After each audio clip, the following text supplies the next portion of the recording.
Olá, aqui estamos outra vez em nome do soberano Criador dos céus e da terra, o Senhor Jesus Cristo. Estamos dando prosseguimento à minha exposição, da minha tradução do Evangelho de Lucas.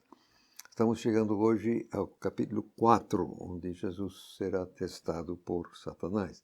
Então eu vou ler os versos 1 a 4 para começar. Então Jesus, cheio de Espírito Santo, voltou do Jordão e foi levado pelo Espírito para o Hermon, onde ele foi testado pelo diabo durante 40 dias. Ele não comeu nada durante esses dias, e ao fim deles teve fome. Aí o diabo disse a ele: Já que tu és o Filho de Deus, manda esta pedra se transformar em pão.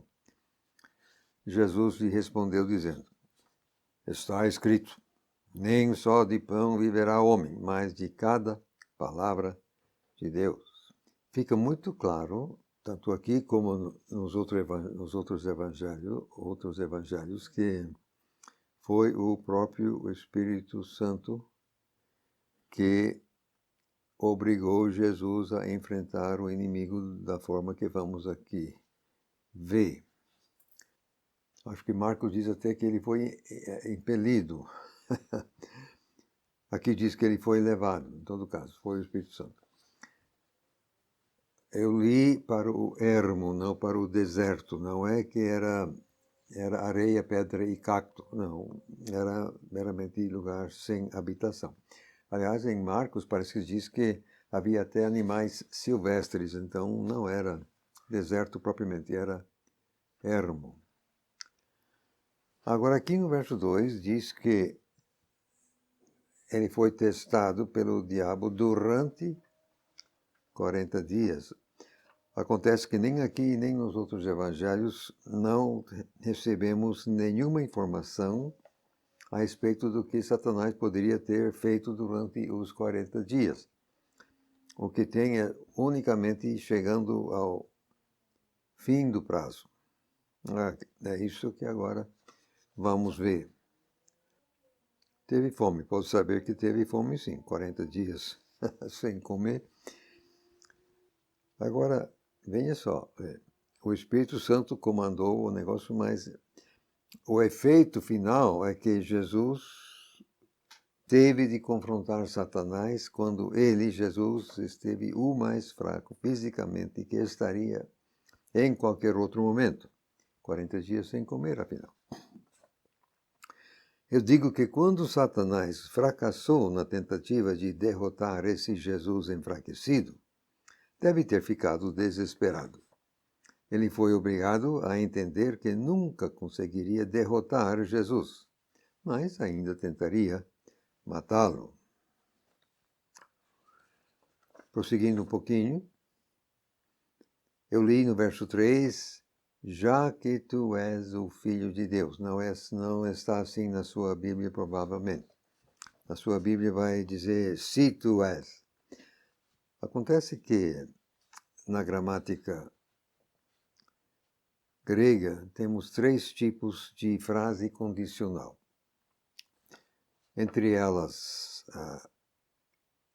de dúvida, que seria condição de fato, quer dizer, se tu és, uma condição de fato onde o fato é dado, já que, e outro que é contrário ao fato.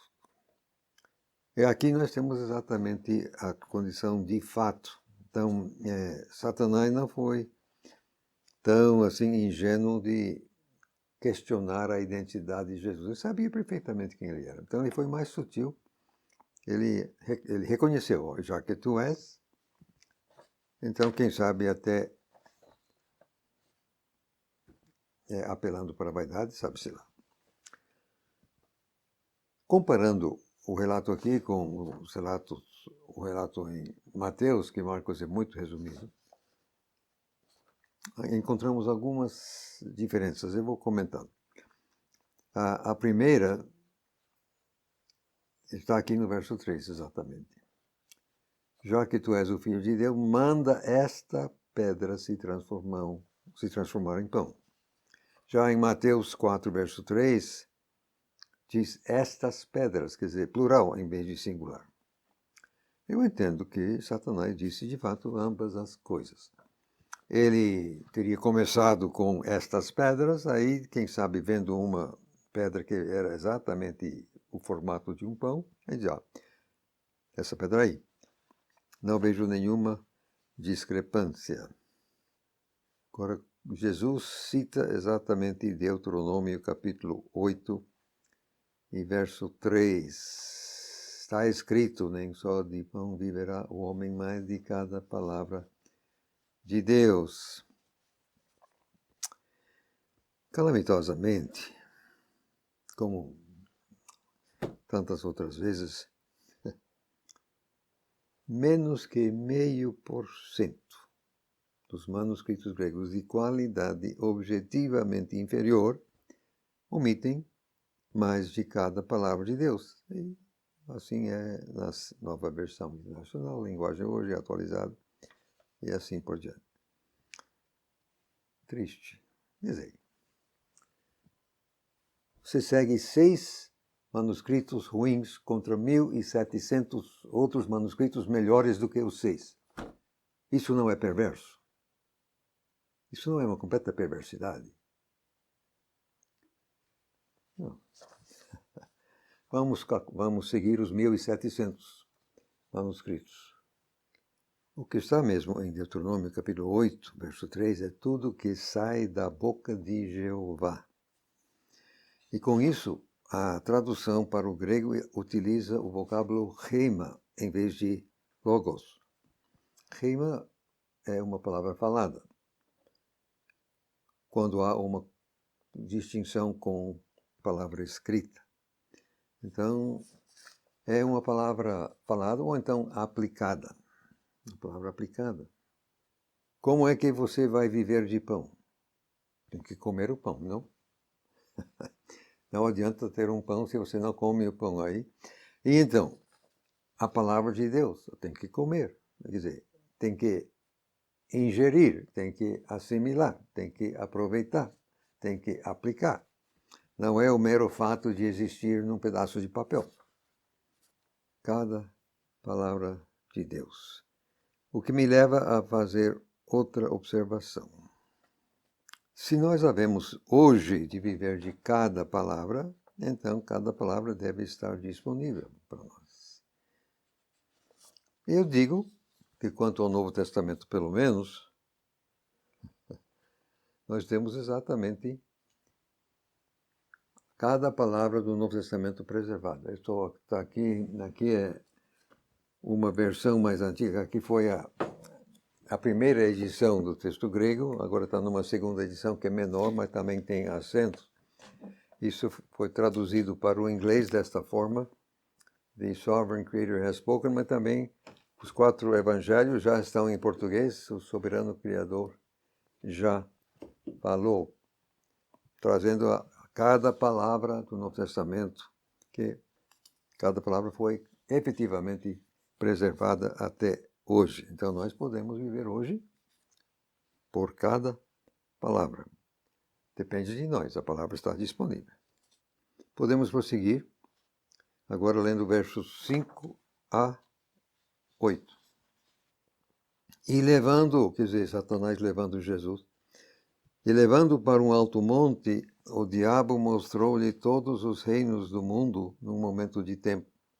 Aí o diabo disse a ele, a ti eu darei toda esta autoridade e a glória deles, porque a mim me foi entregue e posso dá-lo a quem eu quiser. Tu, pois, se adorares diante de mim, tudo será teu. Aí Jesus, respondendo, disse-lhe, vai-te para trás de mim, Satanás. Está escrito, adorarás o Senhor teu Deus e somente a Ele servirás. No caso, o Senhor é Jeová teu Deus. Agora, isso aqui, obviamente, é sobrenatural. Aqui também tem outro, quer dizer, aquelas versões seguem aquele punhado miserável, cortando fora para um alto monte. Deixa para lá. O fato é que Satanás transportou Jesus para um alto monte. Isto aqui, como nem de um satélite, você pode ver o mundo inteiro porque o mundo é uma bola. Você só pode ver uma metade, a outra metade... Então, obviamente, isso aqui foi sobrenatural. Não existe sequer monte tão alto no mundo. Mostrou todos os reinos num momento de tempo. Fisicamente isso não existe, óbvio. O que interessa, no entanto, é a proposta que Satanás faz. Isso aqui é sumamente importante. Aí Satanás, a ti eu darei toda esta autoridade e a glória deles, porque a mim me foi entregue. Essa declaração é interessante, ou desinteressante. A mim me foi entregue e posso dá-lo a quem eu quiser. Tu, pois, se adorares ante mim, tudo será teu. Ora, ora, ora. Aqui foi uma jogada de mestre. Jeová Filho entrou neste mundo como o segundo último Adão, exatamente para recuperar aquilo que o primeiro Adão havia perdido, havia jogado fora. E tudo indica que Satanás estava entendendo claramente a iniciativa. Satanás estava entendendo tudo. Então, ele oferece a Jesus o que Jesus quer. Jesus veio recuperar o mundo, então Satanás oferece de mão beijada, como diz na gíria. Só que uma pequena condição. Atenção, Jesus não negou o direito de Satanás fazer semelhante proposta. Jesus não negou. Por que não? Porque Satanás tinha e podia. Como o soberano Criador, ao criar o mundo e criar o primeiro homem, ele entregou a administração do mundo ao primeiro homem, Adão. Não sei se Adão entendeu o alcance da triste escolha que ele fez de seguir a palavra do inimigo contra a palavra do Criador, mas o que ele acabou fazendo, entender-se ou não, foi entregar a administração do mundo a Satanás. O soberano Criador tinha entregue a Adão e Adão passou a Satanás, calamitosamente. Então aqui diz Satanás, a mim me foi entregue. E Satanás não, ou perdão, Jesus não desmentiu, Jesus não contestou. Era isso mesmo. Porque Jesus resolveu a parada de outra forma. Vai-te para trás de mim, Satanás. Uns 3,5% são escritos gregos de qualidade objetivamente inferior omitem vai-te para trás de mim, Satanás, seguidos pela Nova Versão Internacional da Linguagem, hoje atualizada, contemporânea, enfim. Podem saber que o que Jesus falou mesmo foi vai-te para trás de mim, Satanás. Está escrito, adorarás Jeová teu Deus e somente a Ele servirás. Está em Deuteronômio, capítulo 6 e verso 13. Aí, nessa, Jesus não caiu, mas que foi uma jogada de mestre, foi. Satanás supostamente oferecendo tudo o que Jesus queria. Né? Agora, prosseguindo, vamos a o que em Lucas é a terceira tentativa do inimigo, só que comparando com Mateus, a gente entende que de fato Lucas inverteu a sequência verdadeira. Mas vamos comentar primeiro e depois ver. Versos 9 a 12. Ele, no caso Satanás, o levou também a Jerusalém e o colocou sobre o pináculo do templo e disse-lhe, já que tu és o Filho de Deus, joga-te daqui para baixo. Porque está escrito, ele dará ordens a seus anjos a teu respeito para te protegerem, e eles te carregarão nas suas mãos, para que não des topada numa pedra. Aí Jesus respondendo disse-lhe, permanece dito, não porás Jeová teu Deus à prova. Eu vou terminar com o verso 13. Tendo terminado todas as provas, o diabo se afastou dele até momento oportuno.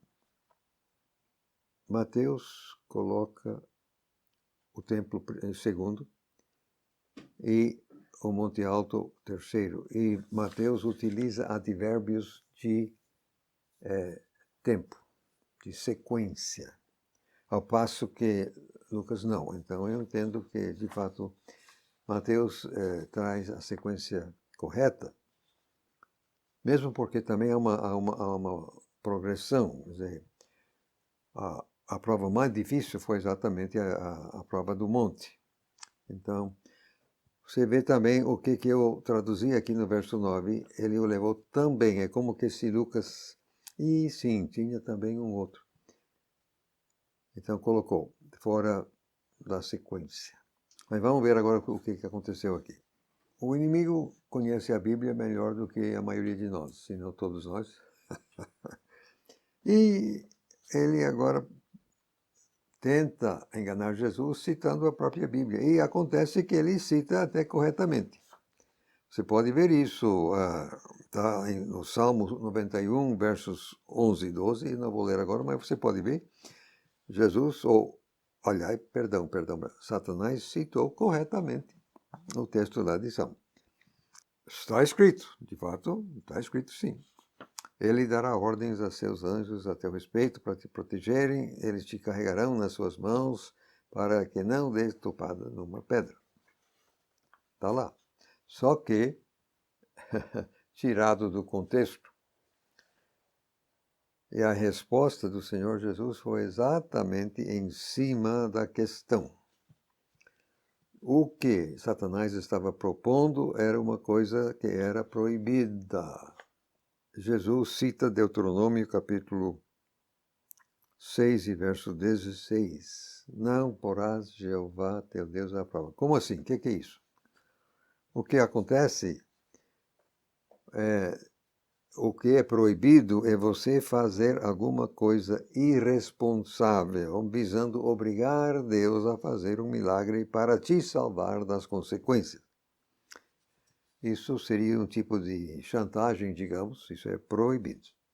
Você não pode fazer uma coisa irresponsável para obrigar Deus a te livrar soberano. Não, isso é ou seria pôr o Senhor teu Deus à prova.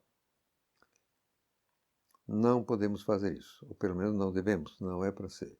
E Jesus não caiu nessa também não.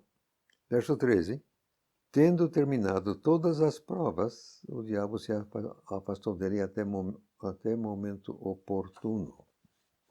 Isso me faz lembrar da primeira carta de João, capítulo 2, verso 16. Lá fala da cobiça da carne, a cobiça dos olhos e a soberba da vida. Poderíamos dizer, de certa forma, que Satanás testou Jesus nessas três áreas. Quer dizer, cobiça da carne, ele estava com fome. Dos olhos, então, se jogar do pináculo do templo, aí seria uma coisa para aparecer, tal. E soberba da vida, obviamente, ser o dono do mundo. Aqui diz, em todo caso, terminado todas as provas. O fato é que Satanás desistiu e se afastou, diz aqui, até momento oportuno. É preciso entender que se Satanás voltou depois para testar Jesus outras vezes, e nós aqui. Em Tiago 4:7 nós lemos assim, sujeitai-vos, pois, a Deus, que é a primeira coisa, resisti ao diabo e ele fugirá de vós. O que eu quero sugerir a quem quiser me ouvir é que ele foge, mas não muito longe. Ele não foge muito longe, não. Daí a pouco ele volta a atacar. Como diz o texto em outro momento, ele tipo leão nos rondando, procurando uma brecha para nos atacar. Ele não vai para muito longe, não. Ele não tem corpo, ele não tem que dormir, ele não tem que tirar férias, é 24 horas por dia, 7 dias por... Não. Então, é preciso entender que nós aqui temos que estar sempre vigilantes. A vigilância constante é o preço que temos que pagar contra um inimigo desse tipo. Muito bem. Agora o assunto muda. Vamos começar aqui com os versos 14 e 15. É que agora Jesus vai começar o seu ministério público na Galileia. Porque vários meses passaram entre os versos 13 e 14 aqui. Você pode ver o que aconteceu, algumas coisas que aconteceram nesse intervalo, em João 1, verso 15, a capítulo 4, verso 42. Na verdade, Jesus começou o seu ministério na Judeia. Então, isso já ficou para trás. Então, aqui que Jesus vai para a Galileia. Vamos ler agora versos 14 e 15. Jesus voltou para a Galileia no poder do Espírito, e a sua fama se espalhou por toda a região em derredor.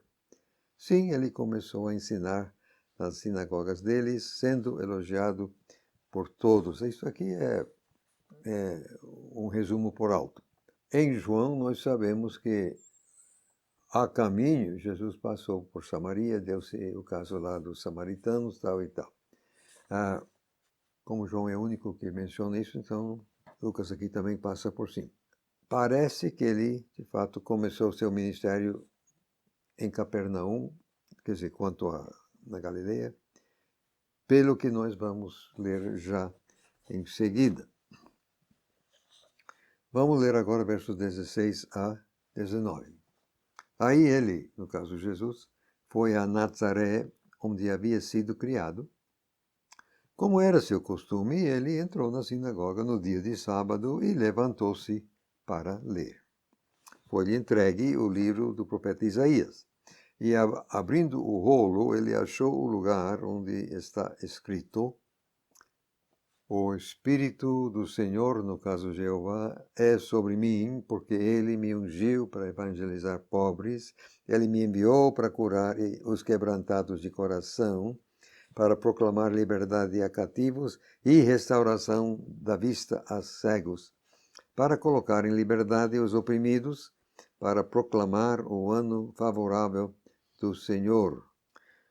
Jesus estava lendo Isaías capítulo 61, versos 1 e 2. Deixa eu buscar aqui minha Bíblia. Vamos ler 61 de Isaías, versos 1 e 2. E você vai ver já já por que eu estou fazendo isso. O Espírito do Senhor Deus está sobre mim, porque o Senhor me ungiu para pregar boas novas aos mansos, enviou-me a restaurar os contritos de coração, a proclamar liberdade aos cativos e a abertura de prisão aos presos, a apregoar o ano aceitável do Senhor e o dia da vingança do nosso Deus. Epa! Jesus não leu essa última frase. O dia da vingança, não. Por que não? Porque o dia da vingança tem a ver com a segunda vinda dele a esta terra. Então, ele leu unicamente o que tinha, ou dizia respeito à sua primeira vinda, que era exatamente o que ele vai dizer logo mais, quer dizer, hoje se cumpriu tal e tal. Alguém já chamou aquilo do grande parêntese. No caso, vai já há 2000 anos. Entre a primeira vinda, a segunda vinda ainda está no futuro, mas interessantíssimo. Jesus foi muito preciso no seu uso do texto. Só citou aquilo que dizia respeito à primeira vinda, não citou a parte que tem a ver com a segunda. Você pode ver isso. Isaías 61, versos 1 e 2.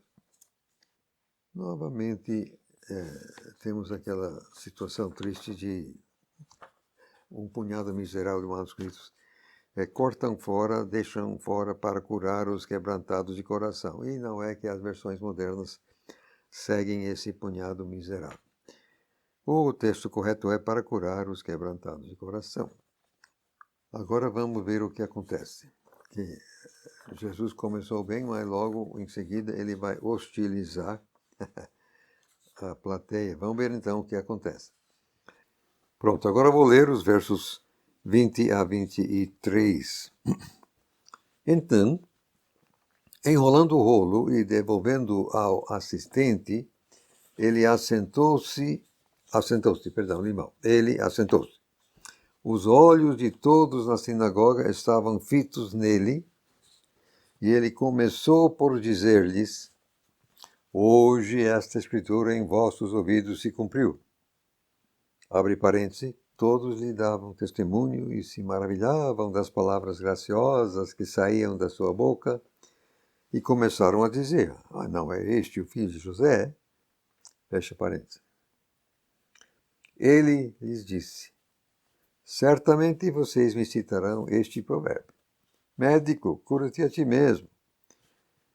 Faze também aqui, na tua cidade pátria, as coisas que ouvimos terem sido feitas em Capernaum.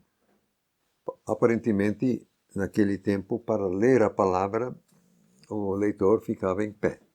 Para comentar sobre o texto, então, ele tomava assento.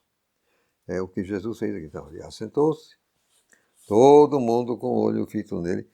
Vem cá, ele era conhecido. Ele foi criado em Nazaré. Certamente José tinha morrido ao então. Jesus ficou à frente da empresa da carpintaria. Ele era tido como carpinteiro de fato. E todo mundo conhecia ele, todo mundo sabia quem ele era. Mas ele está agora aparecendo em outro ofício. Não está lá na condição de carpinteiro. Ele está na condição de mestre do texto, da palavra. Todo mundo olhando ele e ficando realmente impressionados, maravilhados com, quer dizer, fatalmente o que Jesus falou foi muito mais do que está registrado aqui. Então, não é este o filho de José. Então, eles sabia que era, mas não estava dando certo. Aí Jesus começa a ser desagradável. Depois ele vai ficar pior. Mas vocês vão me dizer tal e tal. Fazer aquilo que ouvimos que já fez em Capernaum, por isso que eu citei Capernaum antes. Mas como não está aqui, mas está em outro evangelho, por causa da incredulidade dele, Jesus realmente fez pouca coisa naquela cidade. Pessoal, como ele disse em outro momento, profeta não falta honra a não ser na sua própria casa, na sua própria cidade. Então, exatamente, quando o profeta é conhecido, o profeta nasceu e que se criou ali, todo mundo sabe quem é, tá aí mais complicado. Agora sim, agora Jesus parece que de propósito ele hostiliza a todos. Se não, vejamos. Versos 24 a 27. Então ele, Jesus, disse: deveras eu vos digo que nenhum profeta é bem-vindo na sua cidade pátria. Além disso, posso assegurar-lhes que havia muitas viúvas em Israel nos dias de Elias, quando o céu foi fechado por 3 anos e 6 meses, e uma fome severa veio sobre toda a terra. Contudo, Elias não foi enviado a nenhuma delas, senão a uma mulher viúva em Sarepta, perto de Sidom. E havia muitos leprosos em Israel no tempo do profeta Eliseu. Contudo, nenhum deles foi purificado, somente Naamã, o sírio. Eu vou ler, prosseguindo até o verso 30, para depois voltar e comentar. Pronto, ao ouvirem essas coisas, todos na sinagoga se encheram de fúria e, levantando-se, o expulsaram da cidade, o levaram até o cume do monte em que a cidade estava edificada, para atirá-lo ao precipício abaixo. Mas ele, passando pelo meio deles, retirou-se. Pensando bem, fatalmente, em qualquer momento tem um bom número de viúvas em qualquer país. Então, no tempo que ele cita,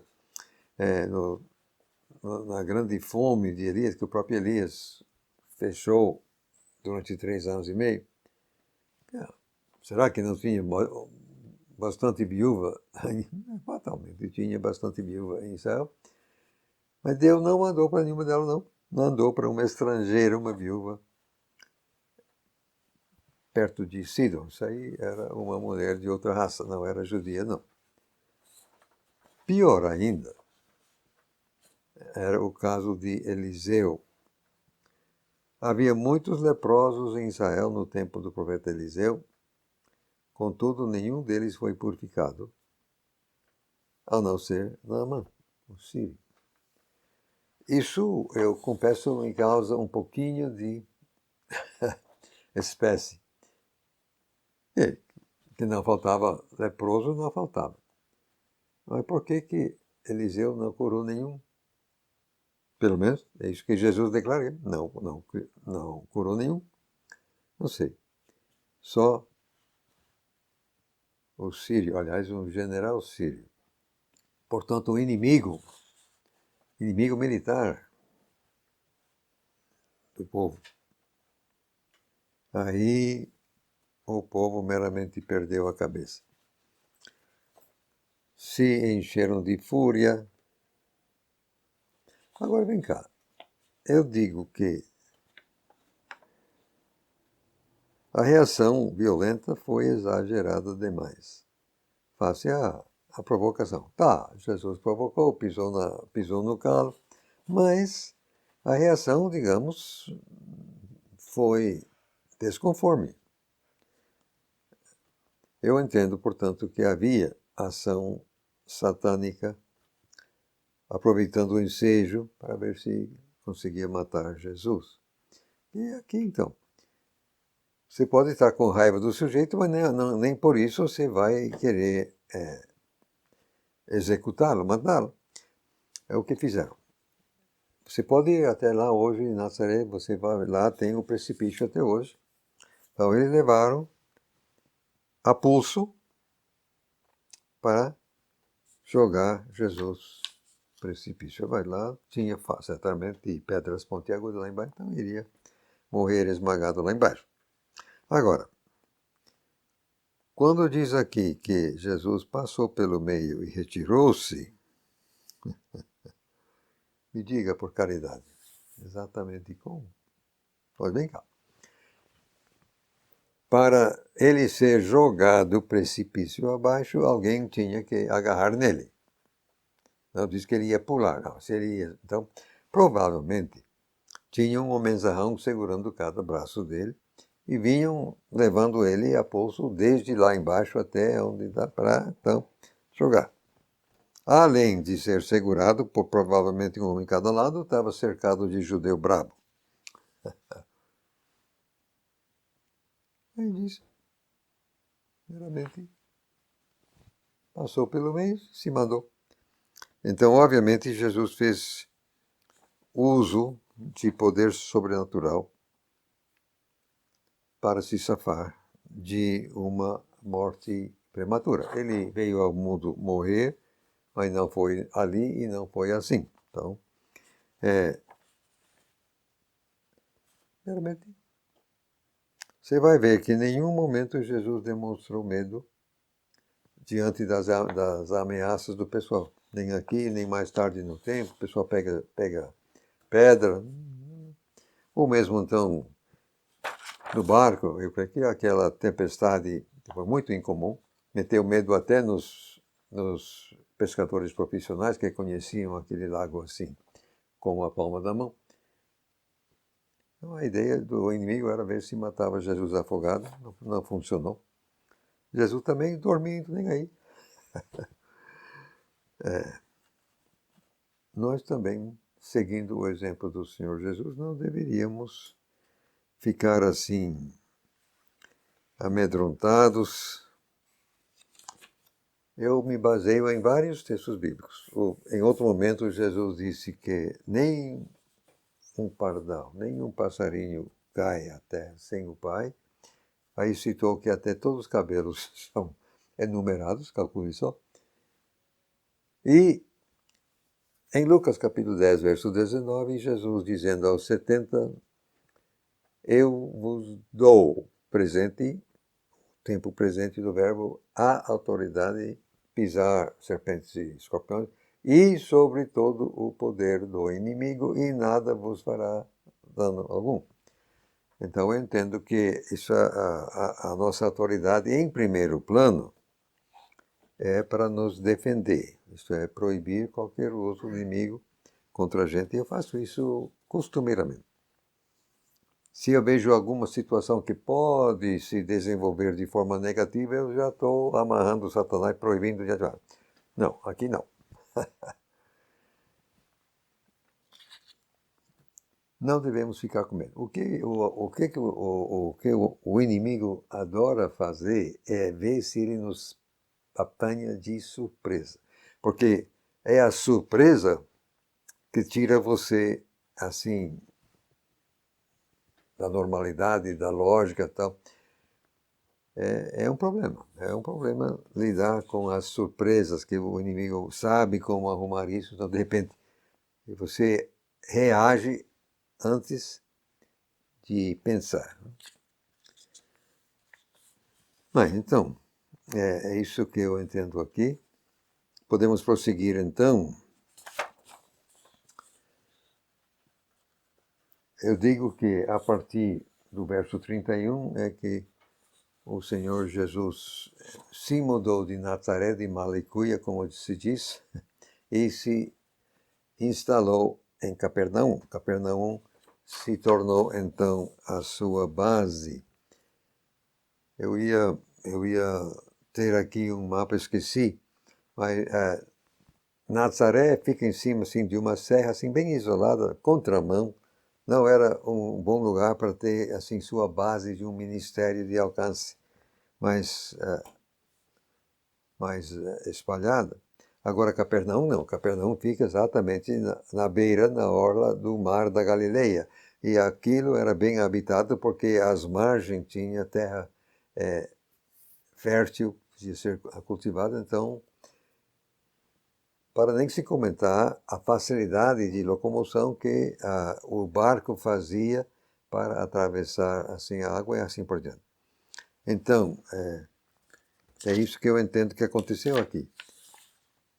E pode até mesmo explicar o motivo pelo qual o Senhor Jesus realmente hostilizou esse povo, que eu entendo de propósito. Olha, depois que o povo procura matar Jesus dessa forma, não era mais assim viável ele utilizar Nazaré. Não, foi rejeitado dessa forma violenta. Então, eu entendo que ele caiu fora.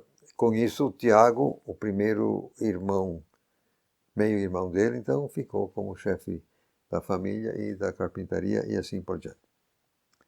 Então, lendo aqui, verso 31 e 2, tão somente, para prosseguir. Então ele desceu até Capernaum, uma cidade da Galileia, e começou a ensiná-los nos sábados.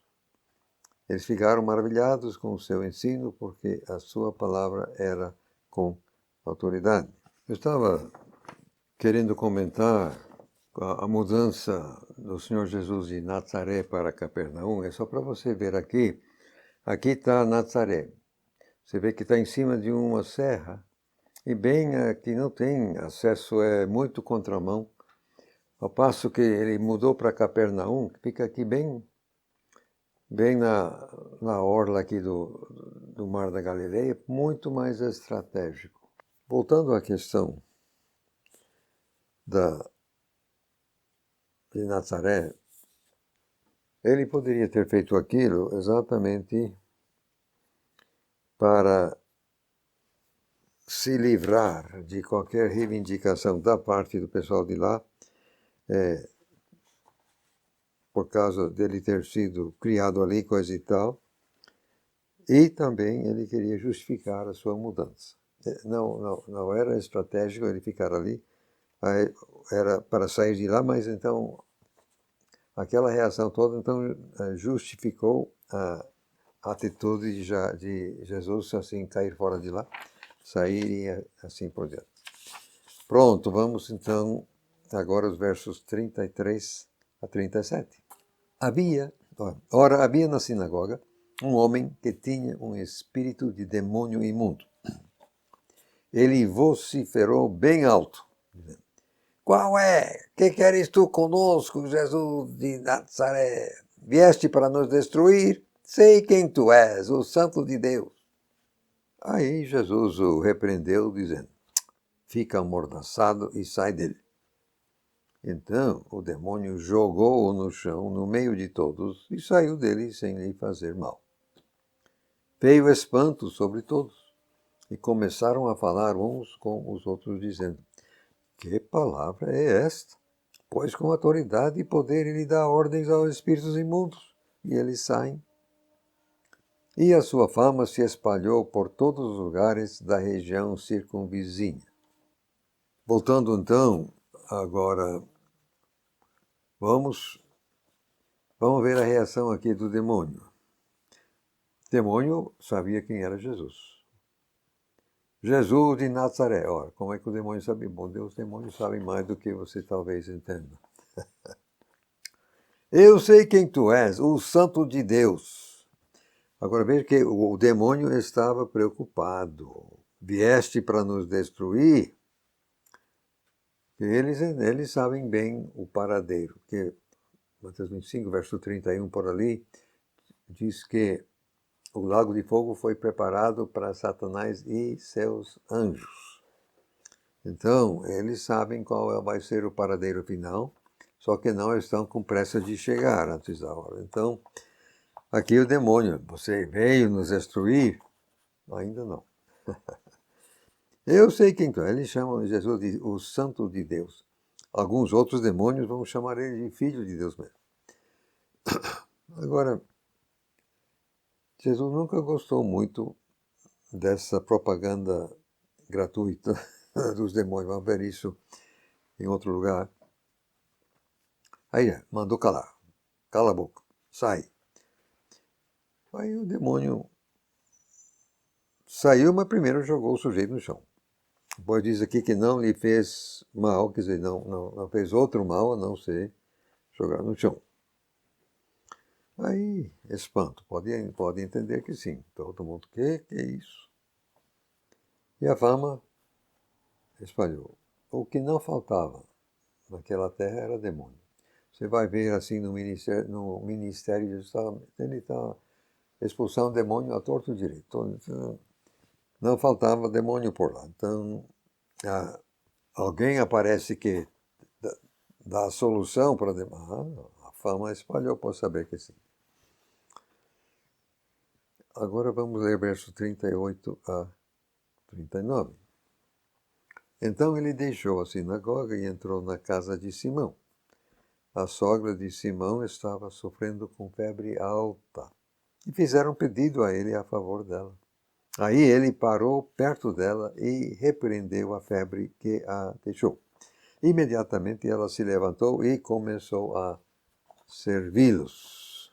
Agora vem cá, você sabe que normalmente uma febre alta deixa a pessoa fraca. De sorte que Jesus reverteu as consequências da febre também.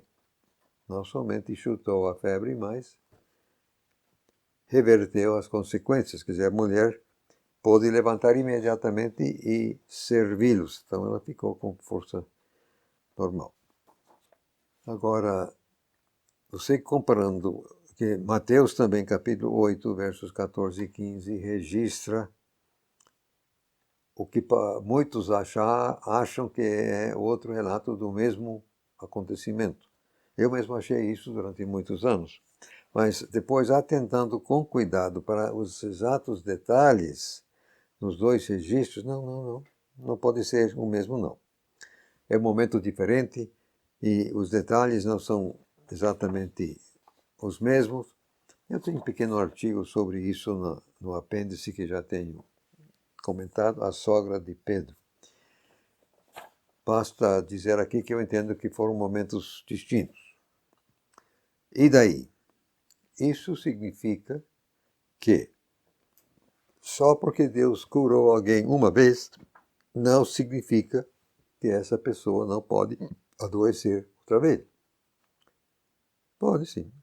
Quem sabe com a mesma coisa. Então, o fato de Deus te curar uma vez não te dá uma, como é que eu vou dizer, isenção. Você não fica com passe livre, nunca mais você vai ficar doente. Não, não é exatamente assim.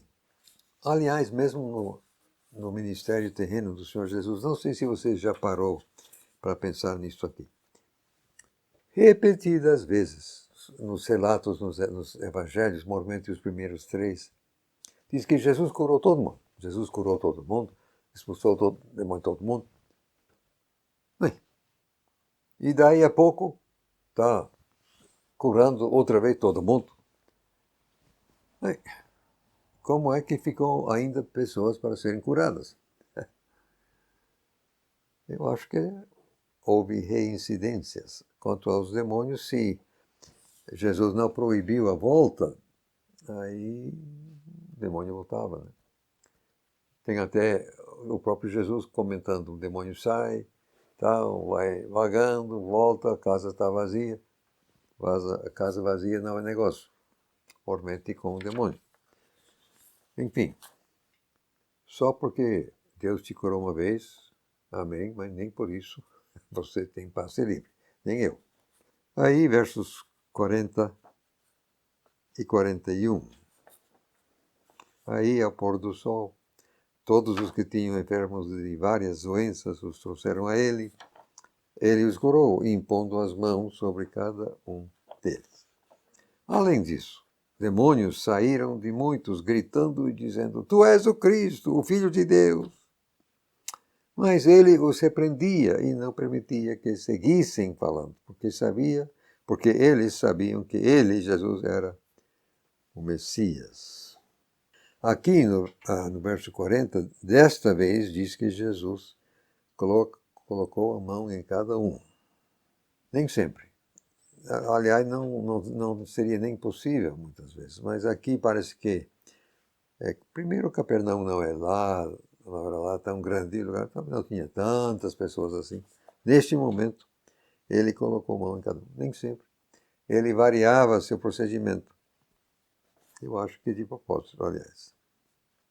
Agora, esses demônios, é uma coisa que parece que os demônios se sentiam obrigados a denunciar quem era. É uma coisa curiosa.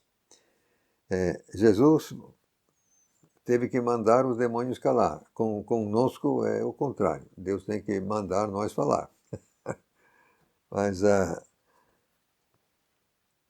tu és o Cristo. Infelizmente, outra vez, 1,5% dos manuscritos de má qualidade cortam fora o Cristo, seguidos por aquele punhado de versões mais recentes, infelizmente. Mas o que os demônios disseram, tu és o Cristo, o Filho de Deus. Conheciam. Mas Jesus não queria essa propaganda como queira. Curioso, mas por que não? Porque se ele fosse de fato aceitar, assim, palavra dessa procedência, alguém poderia interpretar como ele estava então abonando ou estavam aceitando. Quer dizer, se você aceita a palavra de um demônio, você está concordando com o demônio, você está dando assim corda ao demônio, sei lá. Não seria uma boa estratégia. E, pelo menos, Jesus não quis. Mandou calar, tal. Mesmo assim, os demônios ficavam insistindo. Sabiam. Eles sabiam. Bom, prosseguindo então, vamos ver os versos 42 a 44 e com isso vamos terminar o capítulo 4. Ao romper do dia, ele saiu e foi para um lugar ermo. Aí as multidões começaram a procurá-lo e chegaram até ele e tentaram detê-lo para que não os deixasse. Mas ele lhes disse: é necessário que eu proclame as boas novas do reino de Deus a outras cidades também, porque para isso fui enviado. E seguiu pregando nas sinagogas da Galileia. Jesus era tão procurado. Mas você pode imaginar, não havia hospital naquele tempo, não havia médico quase, não havia remédio como hoje. Então aparece alguém que pode curar, e ele curava de tudo mesmo. Expulsar, não. Todo mundo correndo em cima dele, então simplesmente não tinha um momento a sós. Ele se via obrigado a sair de madrugada para estar sozinho com o Pai. Isso é dito várias vezes. Então, aqui está assim, né? Ele foi para um lugar ermo ao romper do dia, ninguém vendo, aí mais o pessoal foi atrás. O pessoal foi atrás, conseguiram achá-lo, encontrá-lo. Não queriam que ele fosse embora. Não, olha, muito bom ter alguém assim, né? Mas ele, não. É necessário que eu proclame as boas novas do reino de Deus a outras cidades também. Porque para isso fui enviado. Sim, ele não foi enviado para alcançar só um lugar, só uma cidade. Ele foi enviado para alcançar aquela nação inteira e, finalmente, o mundo inteiro. Aqui temos outra vez uma dificuldade, só que desta vez as versões modernas seguem um erro de fato e uma contradição cabal, e isso me obriga a comentar, mesmo a contragosto. Verso 44. Seguiu pregando nas sinagogas da Galileia. Em torno de 4% dos manuscritos gregos trazem Judeia em vez de Galileia. Existe confusão entre os 4% tal que a frase preposicional, como publicada no texto eclético que todo mundo está usando hoje, representa menos que 1%. Contudo, Jesus era na Galileia, permanecendo ali por algum tempo. Isso é claro no contexto, não na Judeia. Na passagem paralela, em Marcos 1, versos 35 a 39, bem como Mateus 4, em verso 23, todos os textos concordam que Jesus estava na Galileia. Inclusive, o próprio texto eclético, o texto grego eclético, é isso mais conhecido da capa marrom, este mesmo texto se contradiz. Por quê? Em Lucas diz que ele estava na Judeia, mas em Marcos e Mateus, textos paralelos, diz que ele estava na Galileia. Então, isto aqui, em Lucas, imprime um erro de fato, dizendo que ele estava na Judeia quando de fato estava na Galileia. E também imprime uma contradição, jogando Lucas contra os outros dois, Marcos e Mateus. Seguindo, neste caso, 4% dos manuscritos, em vez de metade de um. Mas o contexto é claríssimo, Jesus estava na Galileia, ele não estava na Judeia, e ele seguiu mesmo, foi na Galileia. Agora, já que estou aqui, acontece que dos 4 eruditos que produziram a primeira edição da Nestle Aland e da Sociedade Bíblica Unida, os 4 eram Courtauld, Matthew Black, Bruce Metzger e Alan Whitcomb. Dos 4, Bruce Metzger escreveu um livro explicando o raciocínio dos 4 em um horror de textos difíceis, digamos. Então, está aqui, eu estou citando aqui agora o comentário que o Bruce Metzger fez a respeito deste caso. Ele deixa claro que os redatores fizeram isso de propósito, porque ele explicou assim: é obviamente a leitura mais difícil e copistas a corrigiram de acordo com os paralelos em Mateus 4,23 e Marcos 1,39. Com isso, os redatores do texto eclético introduziram uma contradição no texto deles, que ao mesmo tempo é um erro de fato. Esse erro no texto é reproduzido pela Nova Versão Internacional, atualizada, linguagem hoje, é assim, noite adentro. É triste isso, é lamentável, totalmente improcedente, totalmente desnecessário, totalmente rejeitável, podemos usar outras palavras. Já vamos para o capítulo 5, que é outro assunto. Que Deus nos abençoe.